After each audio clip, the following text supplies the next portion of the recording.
Shabbat Shalom, Haverim, Shabbat Shalom, Legulan, Shabbat Shalom, meu amigo, Shabbat Shalom, minha amiga, Shabbat Shalom a todos. Estamos em mais um Shabbat, onde nós vamos estudar a Parashá Emor. Isso tudo porque o Eterno disse para Moshe, Zahor et Yom ha-Shabbat lekadsho. Lembra-te do dia de sábado para o santificar, para o guardar, em memória de mim, para proclamar ao mundo que fui eu que criei todas as coisas e descansei no Shabat. A Parashá desta semana é Emor. Nós vamos estudar algumas mitzvot ainda que o Eterno passou para Moshe. Mas antes, vamos abrir um parêntese e vamos tentar entender o que está acontecendo em Israel.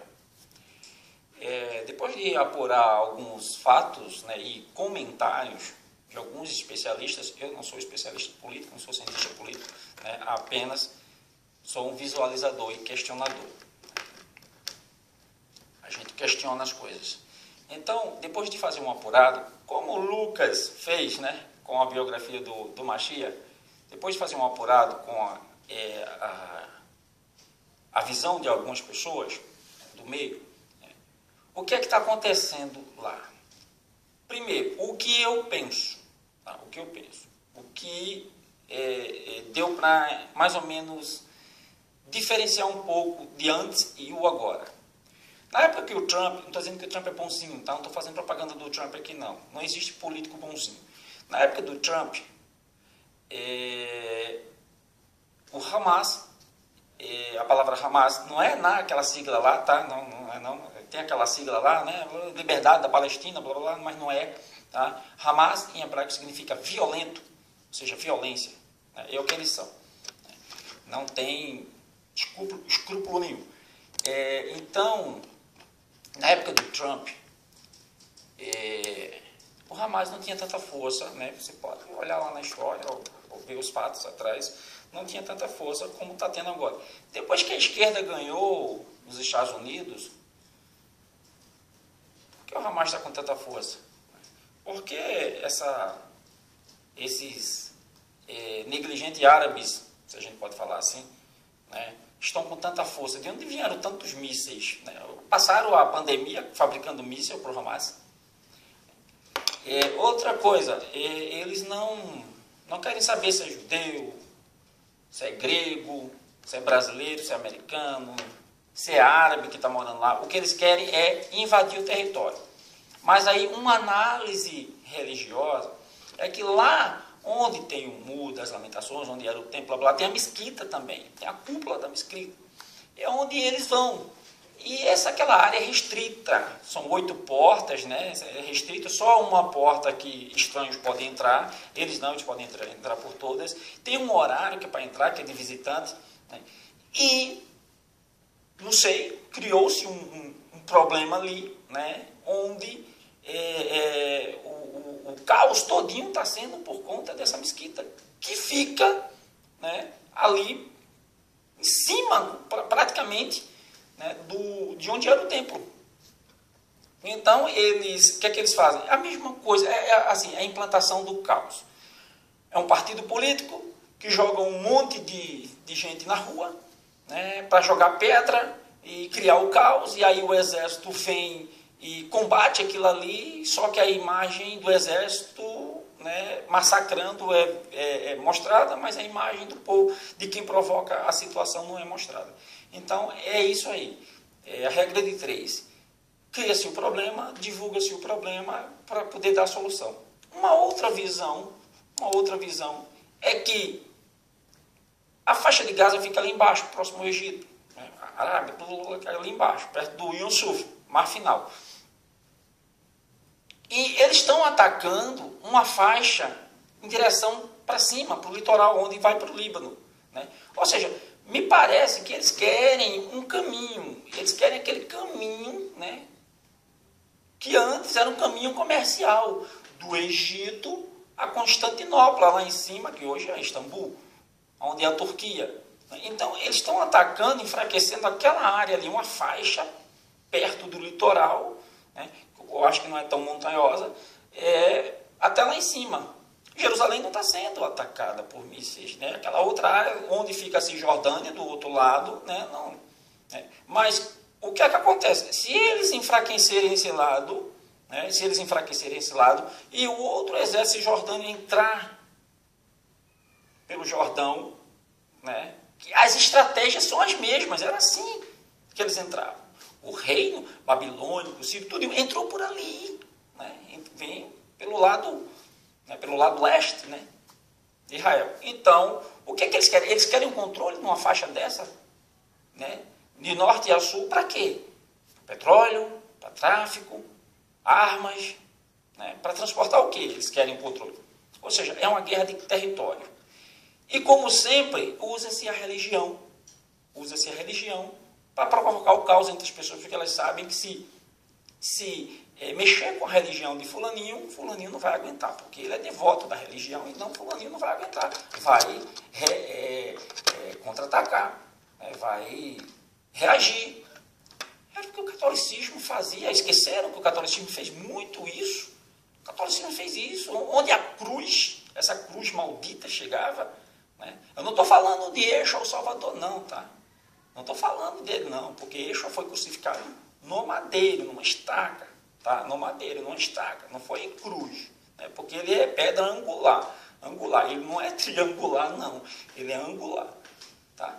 Então, onde essa cruz, né, romana chegava, criava o caos, criava, né, a carnificina, junto com a águia e a cruz de Constantino, onde chegava, invadia territórios, e a história ela é contada diferente, como se os católicos, a Igreja Católica Romana fosse a boazinha, né, a queridinha, e aí chamam os caras de sassarrenos, os povos bárbaros, que todo mundo tem direito de comungar com a sua religião, todo mundo tem direito, porque os bárbaros não podiam, porque os turcos não podiam, porque o Islã não queria, ou seja, toda essa fúria do Islã está guardada no coração deles lá de trás, quando eles foram praticamente massacrados. E agora, se você ler Apocalipse, Revelação, vai ver que tem muito a ver. O dragão ressurge, e invade por aí a Babilônia, a mulher vestida de escarlate. Então, tudo está acontecendo. E outro motivo.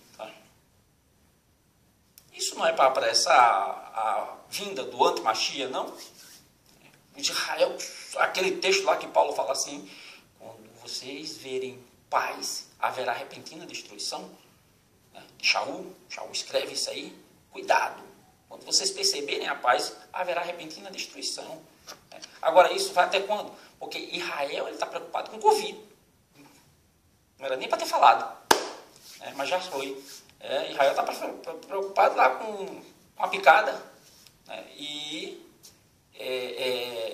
as bombas caindo, e o povo sendo massacrado, tanto de um lado como do outro. As baixas só são civis, morre um ou outro, mas as baixas são civis, ou seja, são catalisadores para reduzir a população.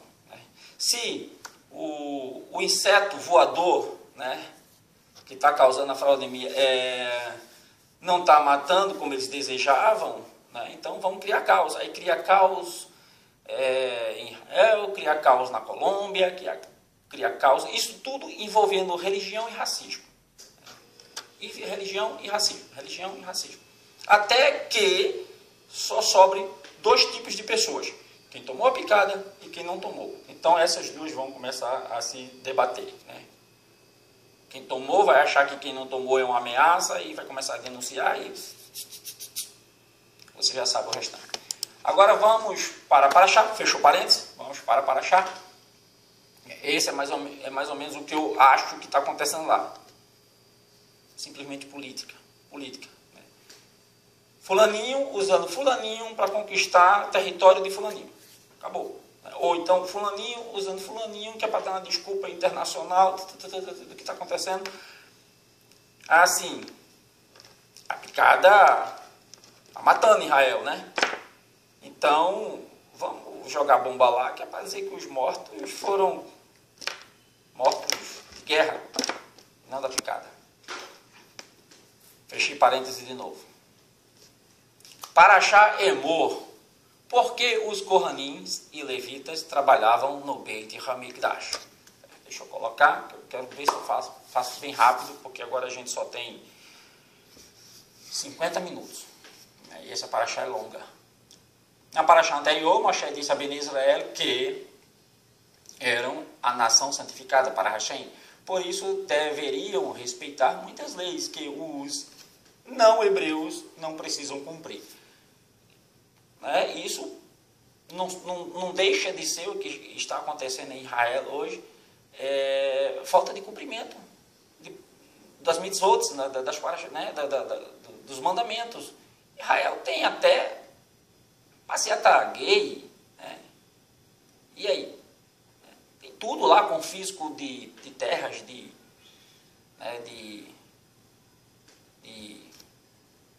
terrenos de outras denominações, religião, cristianismo, né? Eles confiscam, e por aí vai.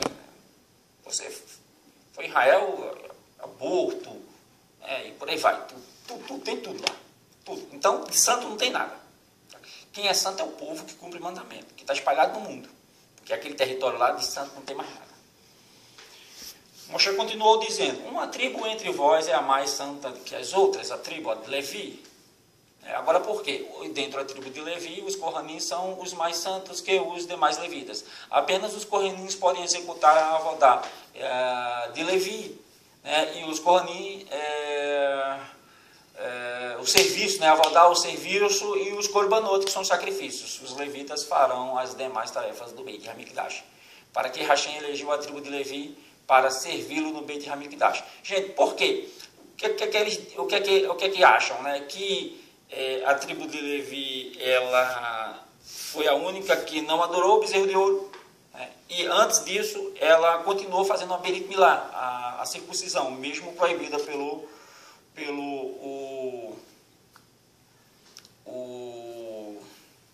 faraó, né? O Paró, mesmo proibido, eles continuaram a fazer. E quando chegou no episódio do bezerro de ouro, eles não se prostraram ao bezerro de ouro, ficaram de fora. Então há de se entender que o Eterno ele escolheu Levi, né, por conta disso. Mas, né, de repente, por conta de Moshe, né, a linhagem de Moshe, levita, e por aí vai. Só que Levi, filho de Yaakov, não foi peça boa não, né? Não foi peça boa não. Um Kohen não deve tocar num corpo morto. É mais uma porção. Moshe ordenou os Kohanins não poderiam tocar nem carregar o corpo de um morto. Não poderiam sequer permanecer sobre o teto que haja um corpo morto, né?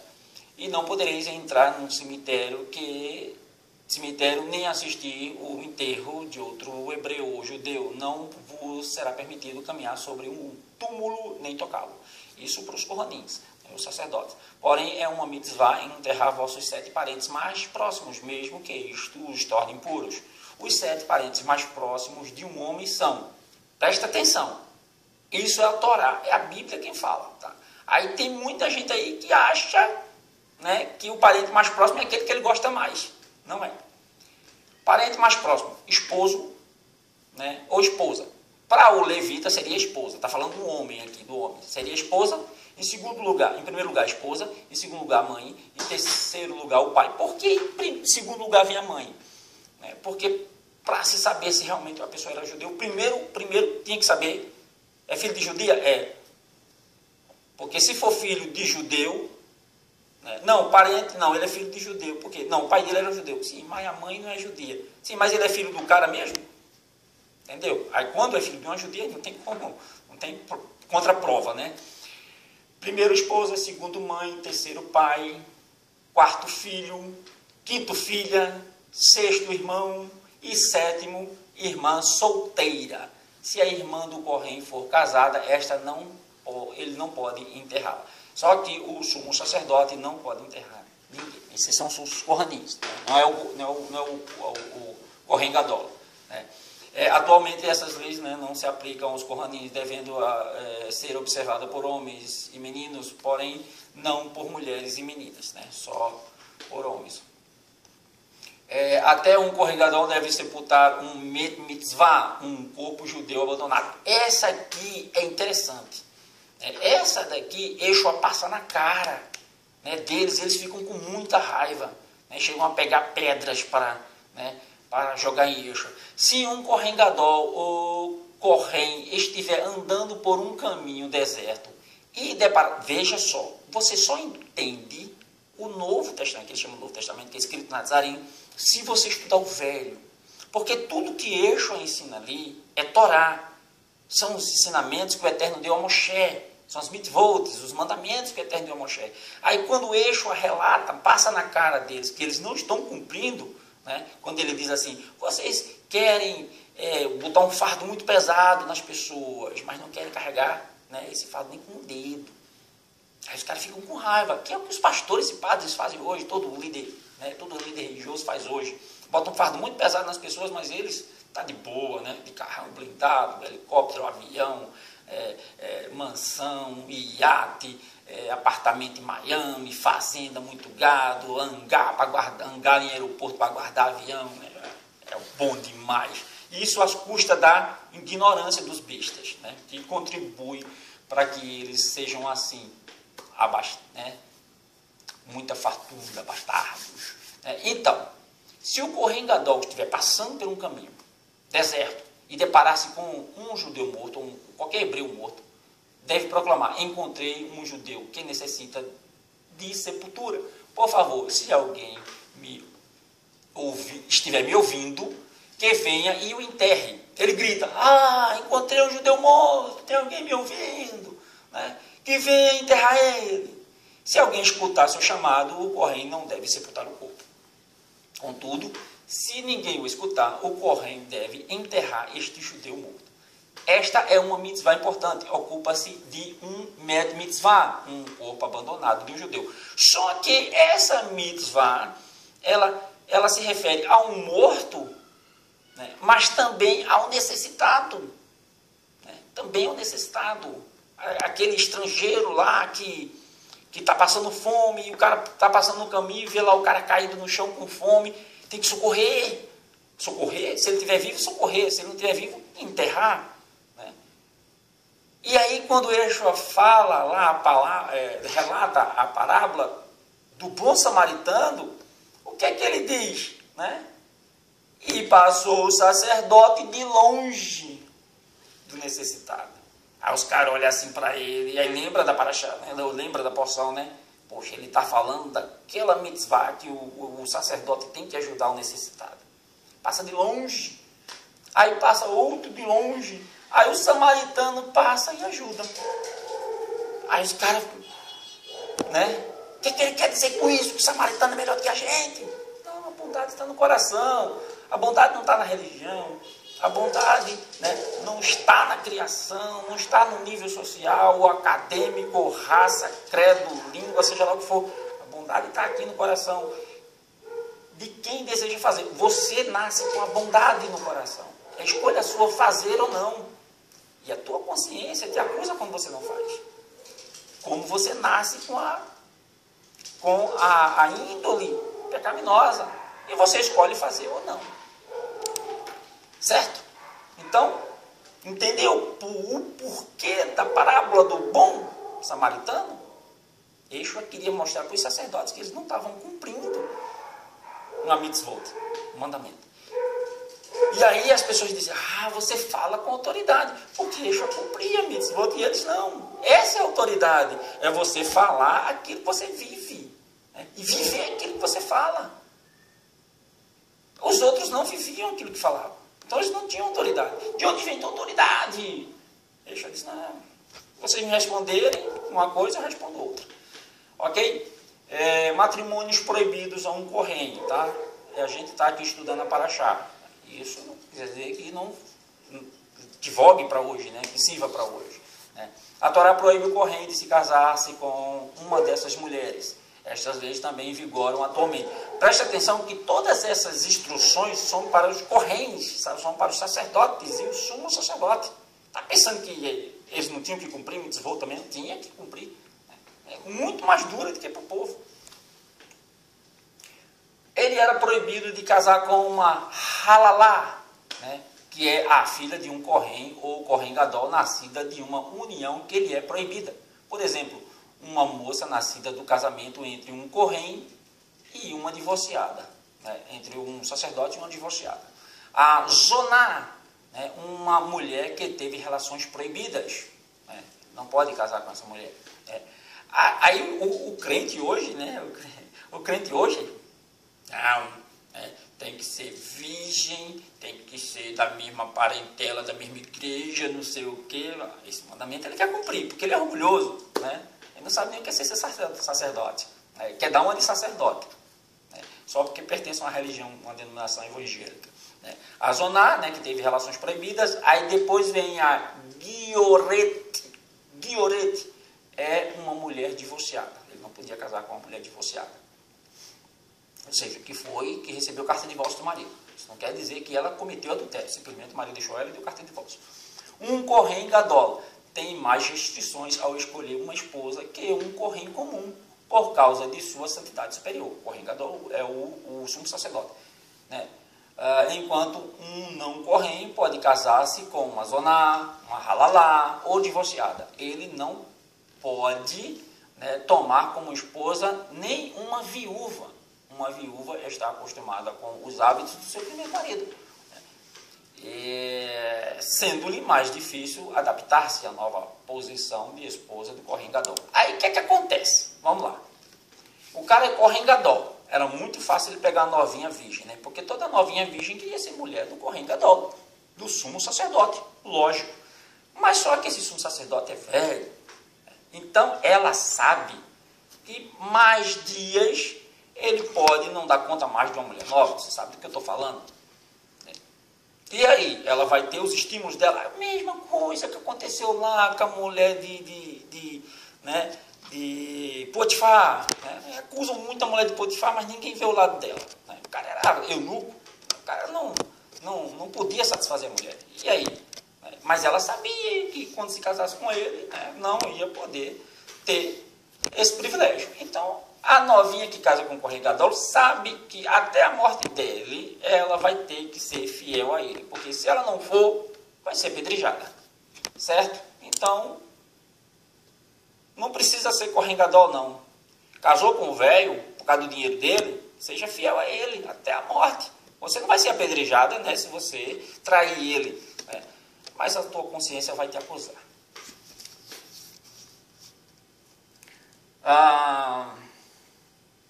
Devemos honrar um Kohen. Isso é muito sério. Kohen, quem estuda a Torá. Tem gente que não sabe nem para onde vai, não sabe, né?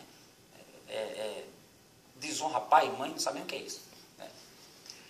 A Torá nos comanda a dar prioridade a um Kohen em todos os assuntos comunitários. Por exemplo, num banquete ou refeição, o Kohen deve ser servido primeiro.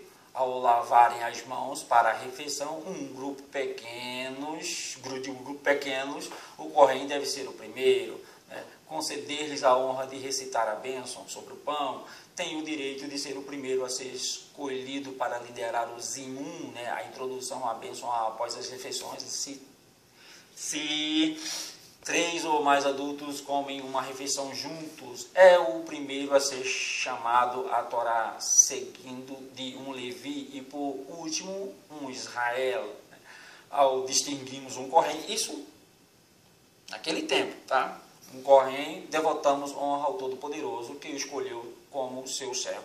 Hoje, isso nós podemos transferir para as pessoas mais velhas. Quem é o mais velho da família? A honra é dele, em tudo. Né? O homem mais velho.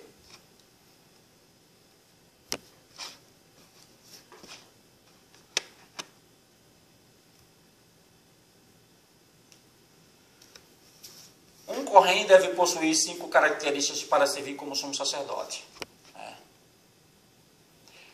Todos os Kohanim são santos, mas o Kohen Gadol é o santo dos santos, digamos assim. Fora consagrados pelo Sanhedrin, a mais alta corte da justiça, de 71 membros, ao ingressar para o serviço, era ungido com o sagrado Shemen HaMishraha, né, o óleo da unção e consagração, utilizado no primeiro tempo. e portava os 8 trajes do sumo sacerdote. Quais os atributos que um Kohen deve possuir para ser eleito como sumo sacerdote? São 5 qualificações. Tá? Isso aqui vai dar direitinho quando Shaul diz assim, Paulo diz assim, eu não sabia que você era sumo sacerdote. Eu estou falando do sumo sacerdote, eu não sabia. Vamos lá. Será que ele demonstrava ser o sumo sacerdote? Primeira qualificação, sabedoria. Este é um pré-requisito. O Kohen Gadol realizava o serviço divino como representante da nação inteira. A qualidade mais importante de todas era a sua grandeza em Torá. A sabedoria você só consegue estudando Torá. Não consegue de outra forma, não. Sabedoria, não confundir sabedoria com inteligência. Inteligência é uma coisa, sabedoria é outra. Porque a inteligência, você pode usar ela para o mal. E a sabedoria, você nunca usa ela para o mal. Porque você é uma pessoa sábia. Então, você não vai usar sabedoria para o mal. Ela não é usada para o mal, a sabedoria.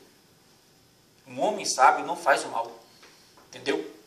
A aparência agradável, né? Apesar da beleza externa não ser uma qualidade intrínseca importante, é apropriado ao sumo sacerdote possuir uma boa aparência, né? Em honra a Hashem e ao Beit HaMikdash. Da mesma forma, ao escolhermos um objeto para mitzvah, é de bom tom escolhermos os mais bonitos. Quando você vai...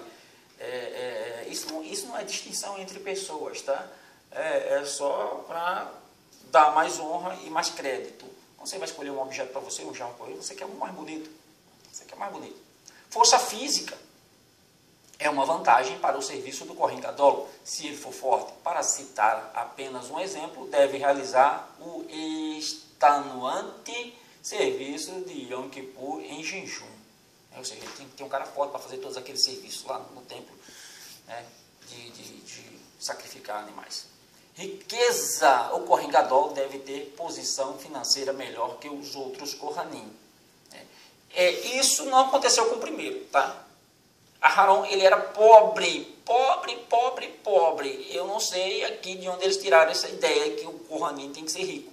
Ele simplesmente tem que ter caráter. Porque o que eles querem dizer aqui? Que se o cara for rico, ele não vai ser subornado. Mas não é assim. Não é assim. A pessoa pode ser rico como for, se ela não tiver caráter, ela é subornada. Ela vai, né, aceitar propina. Então, caráter não tem nada a ver com finanças. Isso aqui é mero judaísmo. Né? Mero judaísmo. O que eu estou falando aqui é mero judaísmo. Tá? Então, não tem nada a ver. Porque Aharon, ele era pobre. Tanto que Moshe disse assim, rapaz, tu não tem uma jumenta para carregar. Não tem uma jumenta. Tu não tem uma jumenta. Aharon morreu pobre. Mas os sacerdotes, né, de hoje, né, os pastores, padres, blá, blá, blá, blá, tudo ricão. Quer ser tudo ricão. Segue o exemplo de Aharon, duvido. Poucos. A idade, né, é preferível que possua dignidade e experiência que advém com a maturidade. Ou seja, tinha que ser idoso, né? Não ser o cara já maduro. Na prática, contudo, o tribunal escolhia o Kohen Gadol independentemente da idade, contanto que possua as outras qualificações. Se o filho de um Kohen Gadol está apto para tomar o seu lugar, tem precedência sobre os outros Kohanim, mesmo se for jovem. É quase um reinado isso aqui, né? É por isso que nas igrejas existe o reinado, né? O pastor velho, quando morre, o filho toma conta do reinado dele. Um rei judeu, né? Ou seja, os reis judeus, né? Os reis de Israel também precisam ter os mesmos 5 atributos, né? Não é à toa que escolheram Esaú por conta da aparência, né? Ele era alto e era bonitão. O que acontece, no entanto, se determinado Kohen é mais ilegível que qualquer outro para sumo sacerdote, Kohen Gadol, né? Ou um judeu para ser rei, mas falta-lhe riqueza ou aparência.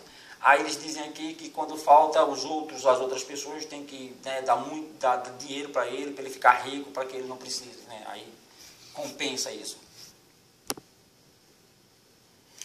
Fatores que impedem, né, de um Kohen de realizar o serviço divino. Né? Primeiro, o Kohen não podia ter defeito físico, não podia realizar a Avodah no Beit HaMikdash, né? Um defeito físico pode ser de nascimento, por exemplo, cegueira mesmo de um olho, ou um defeito temporário, como por exemplo um ferimento. O corrém retoma sua avodá somente quando curado. Nossos sábios enumeram 140 imperfeições que qualificam o corrém de realizar a avodá. O Zoná ensina que os Kohanim refletem as hostes celestiais e são perfeitas. Assim sendo, tanto os Kohanim quanto os sacrifícios precisam estar em estado de perfeição para o serviço divino. Não estou falando que tem que fazer isso hoje. A gente está estudando a porção da Torá. O que o Eterno disse para Moshe ser feito naquele momento, naqueles dias, quando o povo entrasse em Canaã. Sabendo que Shaul Rachalias, Shaul o enviado, Paulo, a quem os romanos chamam de Paulo, disse que as coisas que a gente está estudando aqui são só sombras do que há de vir no mundo vindouro. Ou seja, então tudo isso que a gente está estudando vai ter de novo. Os sacrifícios não, mas com certeza muitas mitzvot que a gente estuda aqui, a gente vai realizar de novo. As festas, vai ter que cumprir mandamento, vai guardar o Shabat e por aí vai. Então vai ser muito bom. Um corrém que não pode oferecer sacrifícios por causa de uma imperfeição recebe outras tarefas no Beit HaMikdash, como por exemplo a madeira, recolher a madeira para o altar, a fim de certificar-se que não tem vermes. Apesar de não realizar o serviço, lhe é permitido comer dos sacrifícios. 2. O corrém também pode ser desqualificado para o serviço por causa de um defeito em sua linhagem, ou seja, ter um de seus ancestrais que ele tenha contraído matrimônio proibido, um de seus ancestrais ter tido matrimônio proibido a um corrém. Vocês vão verificar a linhagem do cara, se ele tem esse problema lá atrás ou não. 3, um corrém fica temporariamente excluído do serviço se tornasse impuro, por exemplo, por ter tocado um corpo sem vida ou carcaça de um animal. Enquanto permanecer impuro, não pode comer dos sacrifícios e ter uma sua porção da produção agrícola. A gente lembra aqui de Shinshon, Sansão. Ele não seguia muito essas coisas não, A carcaça do leão estava lá, o favo de mel estava dentro, ele tragou. E ele era Zarim, Ele era separado, Zarim. Quem pode comer a terumá, um agricultor judeu que colhe seus cereais deve entregar uma parte ao corrém. Esta porção recebe o nome de terumá. Uma vez que a terumá é sagrada, existem leis especiais determinadas que podem comê-la. Qualquer corrém e sua família podem comer a terumá, se estiver puros. Se estiverem impuros, porém, devem esperar até estarem puros novamente. Um hebreu que não é corrém não pode comer terumá, ou seja, só os corrém. Apenas animais perfeitos podem ser oferecidos como sacrifícios. Isso aqui a gente já leu, já estudou na paraxá anterior, então a gente não vai falar de novo aqui. O que ele fala é que existem mais de 50 defeitos que tornam um animal proibido como corban. Por exemplo, o animal não pode ser cego, a mesma coisa, de um olho, não pode ser coxo, não pode ter rabo muito curto, não pode ter um corte na língua, na boca, não pode tremer por causa da idade ou de doenças. Se alguém levasse um animal com defeito no Beit HaMikdash, o corrém proibia que fosse oferecido sobre o altar. Aí eu vou contar uma historinha bem rápida aqui. Na época de Shaul, Paulo, o que era que estava acontecendo? Quando Yeshua disse assim, não faça da casa que leva o nome do meu pai casa de covil de ladrões. O que era que estava acontecendo? Tanto que Shaul, ele é acusado de participar desse negócio. Shaul fazia tendas, como a gente sabe. Mas ele fazia tendas com o quê? Com peles de gado. Tendas de quê? Só podia ser peles de gado. Era a matéria-prima daquele tempo. Então, dizem que estava existindo um comércio, um tráfico de pele de animais. Porque quando o Kohen Gadol ia sacrificar o animal, tirava o couro para vender. E Paulo parece que participava desse esquema. Tanto que ele diz assim, não façam mais as coisas que vocês faziam no passado. Não façam mais. Eu, mesmo fazia. Então, existe uma acusação sobre Shaul, né? E de repente pode ser esse espinho na carne que ele tem, né? Essas acusações, o espinho na carne pode ser a oposição, né? Que ele tinha, dizem que é a oposição que ele tinha na igreja, outros dizem que era doença, mas pode ser essa acusação, tá? Então, existia esse tráfico. E o que era que acontecia mais? O cara chegava com o animal perfeito, o correngador olhava assim, tem defeito. Vá lá no mercado ali, não sei aonde, tem um cara que tem animal lá, troca esse animal por outro. Aí o cara ia, trocava, pegava o animal bom dele. Não, digamos assim, que o cara levava um carro, 2020 e trazia um carro 2010. E o carro 2010 era aceito pelo sacerdote. E ele ficava com o outro lá, novinho, né? Entendeu? Fiz a analogia aí dos animais. Né? Um animal bom, sadio, por um animal com defeito. E aí o sacerdote aceitava o animal. Mas o negócio é que ele ia ganhar uma comissãozinha quando aquele outro animal melhor fosse vendido. Entendeu? O esquema qual era? A proibição de abater um animal, mãe e seu filhote ao mesmo dia. Isso é ruquim, não dá para entender. São chamados os mandamentos ruquim, fortes, que a nossa compreensão não entende. Né? Mas dá para se entender. Né? Um animal, mãe, como uma vaca ou ovelha, não poderás abatê-los ao seu filhote no mesmo dia.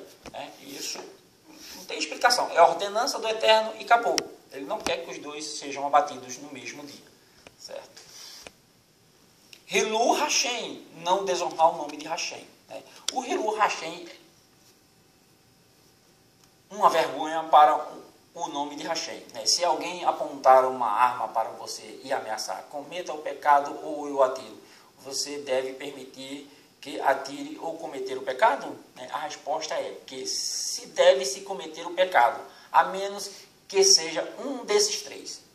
Primeiro, assassinato, adorar ídolos e contrair matrimônio ou manter relações com alguém proibido. A mitzvah de preservar a vida está acima de todas as outras mitzvot, exceto dessas três. Se ele mandar você matar outra pessoa, se ele mandar você adorar um ídolo ou contrair um matrimônio com uma pessoa proibida. Um judeu que se vê obrigado a transgredir uma dessas proibições, judeu ou qualquer pessoa, acima deve sacrificar a sua vida. Se não o fizer e cometer o pecado, causará Hilu Hashem, desonrou o nome de Hashem, pois concluiu que não valeria a pena sacrificar sua vida por Hashem. Mas duas transgressões incluem-se na categoria de profanar o nome divino. O que é que a gente vai viver nos próximos dias? A balança da Hilu Hashem com a picada. Se você tomar a picada, você está desonrando o nome de Hashem. Se você não tomar, você honra o nome de Hashem. Por enquanto, ninguém vai morrer por conta disso. Por enquanto. Mas a sorte está lançada.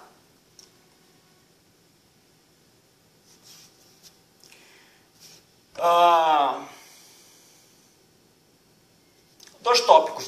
Se uma pessoa, mesmo em particular, pecar, não porque foi vencido pela tentação, nem porque se beneficia pessoalmente, mas apenas pelo simples propósito de provocar o Criador e desafiar sua vontade, profana o nome dos céus. Ele degrada a honra de Hashem e seus próprios olhos. Segundo tópico, cada vez que uma pessoa se comporta de maneira a levar outras pessoas a depreciar o nome de Hashem e sua Torá, está fazendo um Hilu Hashem, a desonra ao nome do Eterno.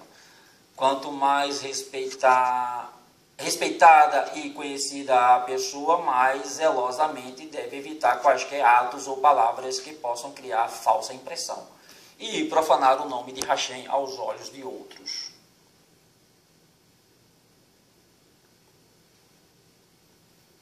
Kiddush Hashem, agora é santificar o nome de Hashem.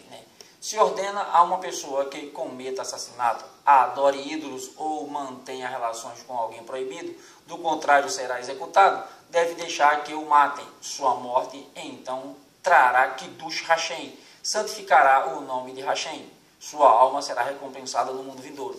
Foi o que aconteceu com os discípulos. Eles cometeram, né, Kiddush Hashem, santificaram o nome de Hashem com suas próprias vidas. Estevão, o exemplo, né, o exemplo lá foi apedrejado, né, e por conta de ter praticado o Kiddush Hashem, a santificação do nome. Ele preferiu morrer do que negar a sua fé. Como podemos cobrir esta mitzvah atualmente, né? Toda pessoa pode santificar o nome do Todo-Poderoso sempre que se defrontar com a escolha de transgredir ou não o mandamento da Torá, ou cumprir ou não o mandamento positivo, quando se abstém de cometer um pecado ou cumprir uma mitzvah positiva, não porque se sente pressionado pelo ambiente ou a fim de receber recompensa, porém apenas por uma razão: pelo amor ao mandamento do Todo-Poderoso, sua ação santifica o nome de Hashem. Sempre que uma pessoa age com esta motivação em mente, mesmo em particular, glorifica o grande nome e cumpre a mitzvah de Kiddush Hashem. Outro ponto, outra oportunidade de cumprir essa mitzvah é comportar-se de tal maneira que os que observam sejam tomados pela grandeza e dignidade da pessoa que foi educado pelos caminhos da Torá. As atividades diárias de uma pessoa tornam-se assim demonstração da grandeza do Todo-Poderoso em sua Torá. O Rabban Maimônides escreve que um judeu, né, cuja aparência e conduta representam um verdadeiro Kiddush Hashem, como se segue. Maimônides, Shaul, ele de vez em quando ele cita alguns pensamentos de Maimônides. Se eu não me engano, aquele lá que ele diz assim: com ele vivemos, com ele morremos. Isso é de Maimônides, se eu não me engano. Nem tudo ali tá. Paulo falou, aí Espírito Santo, né, foi Deus que falou. Não, o cara estudou muito, o cara tem muita coisa, muito pensamento de muito filósofo na cabeça dele. Muitos filósofos viveram antes de Shaul, antes de Paulo, então ele estudou todos esses caras. Então há pensamentos positivos, né, que podem ser usados. Então Paulo usa vários pensamentos deles. Nesse caso, em particular, parece que esse é de Maimônides. Se uma pessoa for versada em Torá, dirige-se ao outro numa maneira gentil e amistosa, recebe-os com semblante aberto e receptivo. Não os ofende, mesmo se os insultam. Honra até os que o tratam levianamente. Dirige os negócios honestamente. É visto ocupando-se constantemente com Torá, enquanto veste talit. Aí já talit, coloca tefilim, né, e se ainda age com relação aos companheiros, além de exigido por lei, então esta pessoa santifica o nome divino. O talit, né, é aquele manto que coloca, né, na cabeça, né? O tefilim é aquela fita que coloca, que tem uma caixinha que às vezes colocam na testa também, e tem o tzitzit, né, que é o colete que coloca por debaixo da roupa. Nossos sábios dependem da mitzvah de santificar Hashem, porque para qualquer assunto de santidade é necessário um quorum de 10 homens hebreus adultos. Em Minyan,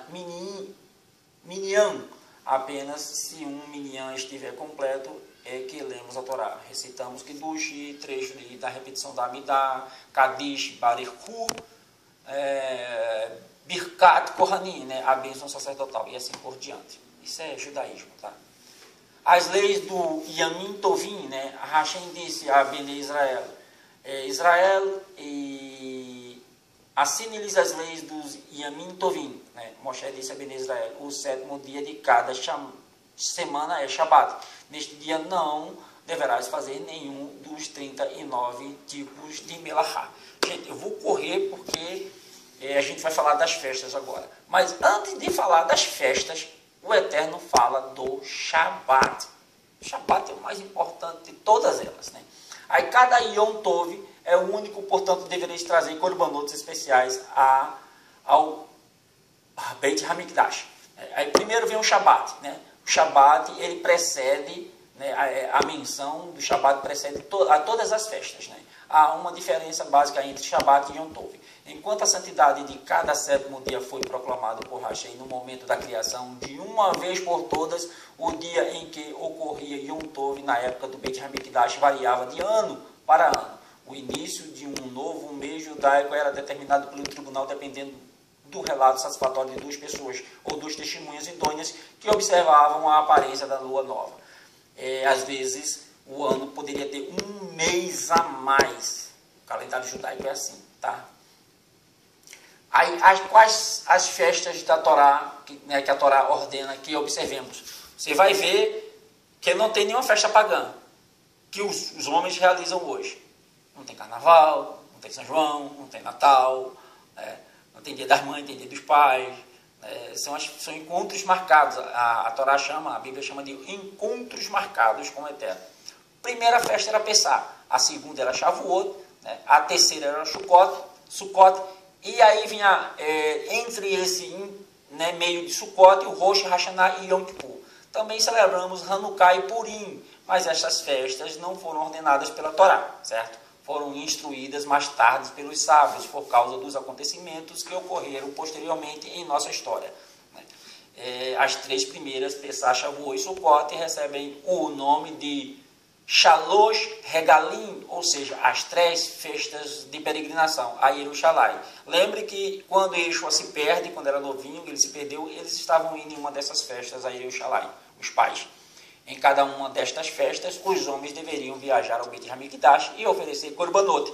Então, quando o Shaul Hachalia fala assim, Paulo fala assim, então subiremos com ele. É subir para Jerusalém, não é subir para o céu não, tá? Subir para Jerusalém. Tá? Aí tem muito texto troncho aí que o catolicismo, né, adulterou para vender o céu.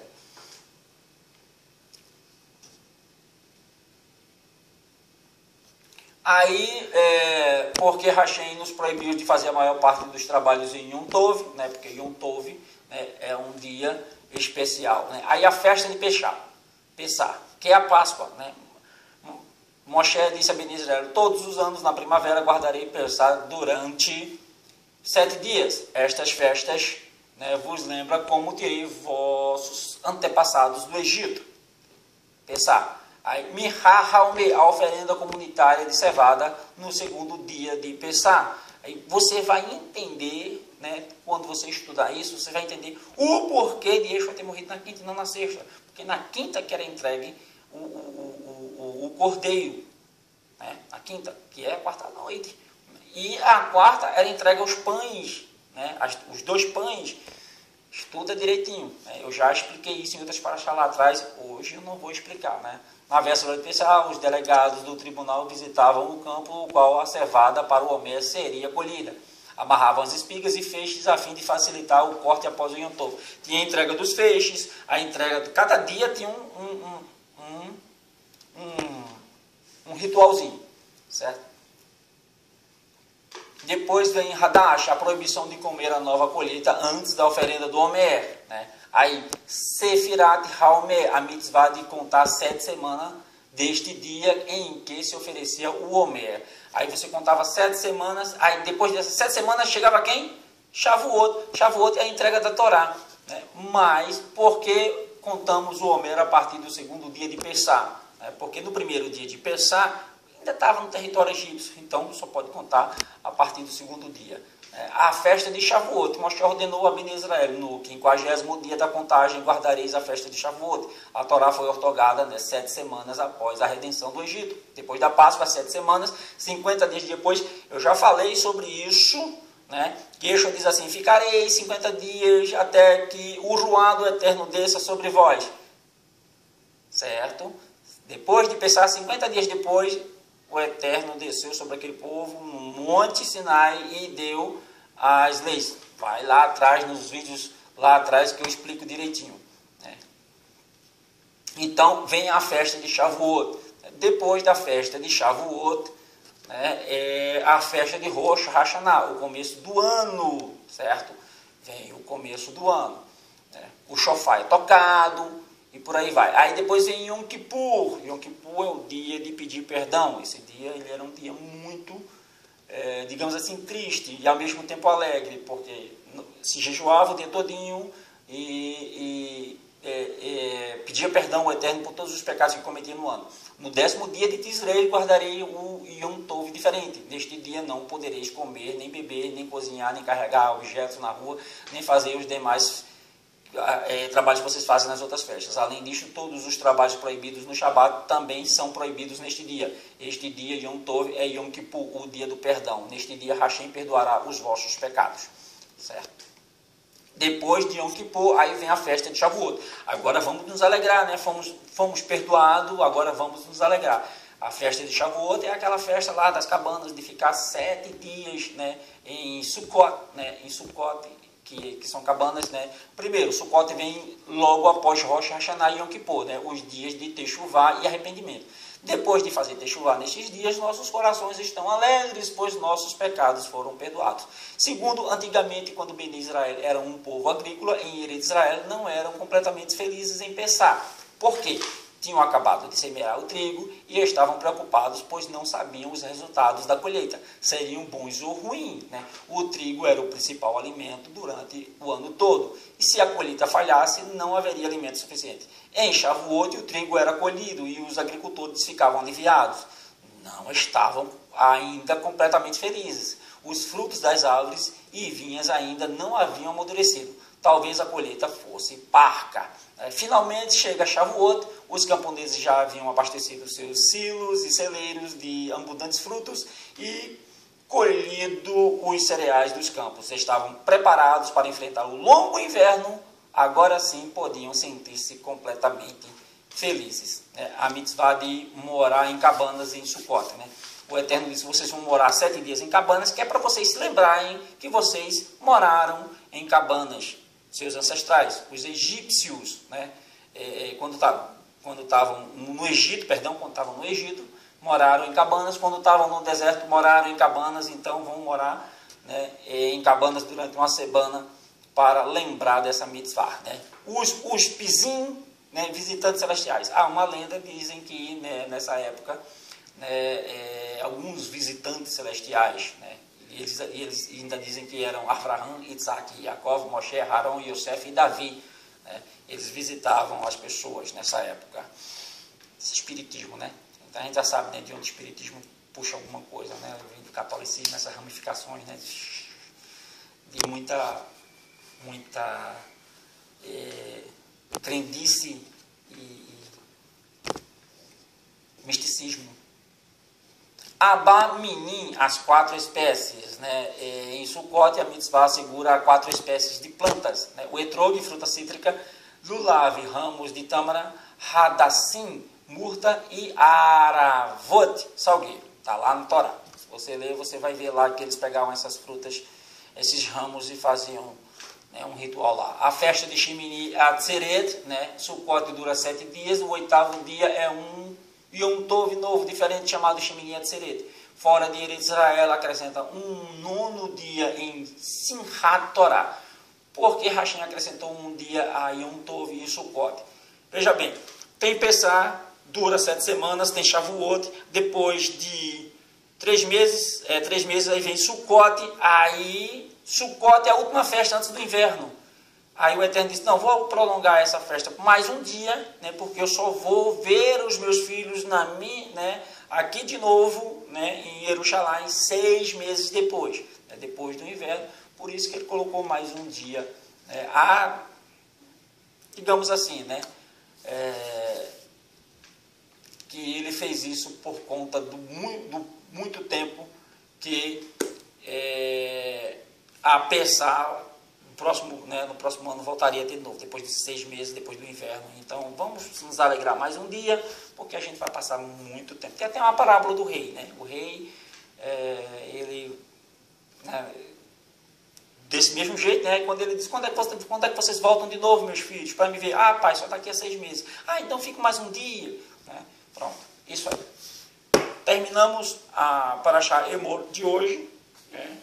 Foi rapidinha, né, porque a gente fez um discurso no comecinho, um assunto que não tem nada a ver, mas se você ler o texto, ele é bem explicativo, vai lá ler a Parashá, né, ela fica do capítulo 21 até o capítulo 24, né?